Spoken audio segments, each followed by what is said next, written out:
اور زیادہ تر رزق کی وجہ سے پریشان ہے. یعنی کاروبار کرتے ہیں ہم، شب و روز محنت بھی کرتے ہیں، لیکن خیر و برکت نہیں. تو اس حوالے سے رات کی گفتگو جو ہے اسی پہ اختتام پذیر ہوئی کہ نبی کریم صلی اللہ علیہ وسلم کی بارگاہ میں جو 3 اشخاص حاضر ہوئے، اس میں تیسرا جو تھا اس کو حضور نے کیا فرمایا کہ تم وضو سے رہا کرو. سبحان اللہ. اس میں ایک بات اور بھی توجہ طلب ہے اور غور طلب ہے. ہمیں یہ بھی دیکھ رہے ہیں کہ کہیں ہمارا رزق جو ہے اس میں حرام تو شامل نہیں ہو رہا. رزق حلال ہے کہ نہیں؟ اگر تو رزق حلال ہے تو پھر اس کو دوام ہی دوام ہے، اس میں پھر کمی نہیں آ سکتی. اور اگر اس میں حرام شامل ہو رہا ہے تو پھر نہ تو وہ آپ کے لیے نہ آپ کی نسلوں کے لیے خیر و برکت کا سبب بنے گا. کیونکہ حضور نے فرمایا وضو سے رہا کرو. اللہ کریم نے اس شخص کے رزق میں برکت عطا فرما دی. یہاں بات ختم ہوئی. اب وجہ کیا ہے؟ فرمایا کہ رزق کے بڑھ جائے. اصل میں ہوتا یہ ہے کہ رزق اللہ کریم نے جو کچھ روز اول میں آپ کے ذمہ لکھ دیا ہے وہ پورا آپ کو ملنا ہے. جو پہلے دن آپ کے ذمہ لکھ دیا وہ ملتا ہے. مگر جسم ناپاک ہونے کی وجہ سے، اور بعض دفعہ یہ بھی ہوتا ہے کہ اکثر لوگ مثلا مثال کے طور پہ آپ کھانا کھانے لگے ہیں تو کھانا کھانے کے دوران آپ نے بسم اللہ نہیں پڑھی، یا اگر آپ نے شروع کر لیا ہے تو کیا حکم ہے کہ بسم اللہ وعلا برکت اللہ ہے، یہ آپ پڑھ لیں. اور ابتدا میں اگر پڑھ لیں بسم اللہ الرحمن الرحیم تو اس میں خیر و برکت ہوگی، کیونکہ شیطان جو ہے وہ بھاگ جاتا ہے اور شیطان دور ہو جاتا ہے.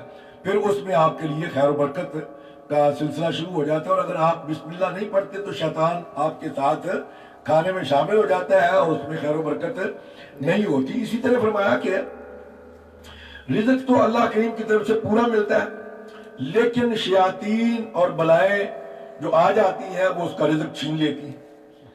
اب باوجود رہنے کی برکت سے وہ رزق جو شیاطین اور دوسری چیزیں چھین لیتی ہیں وہ اس کو پورا ملنا شروع ہو گیا.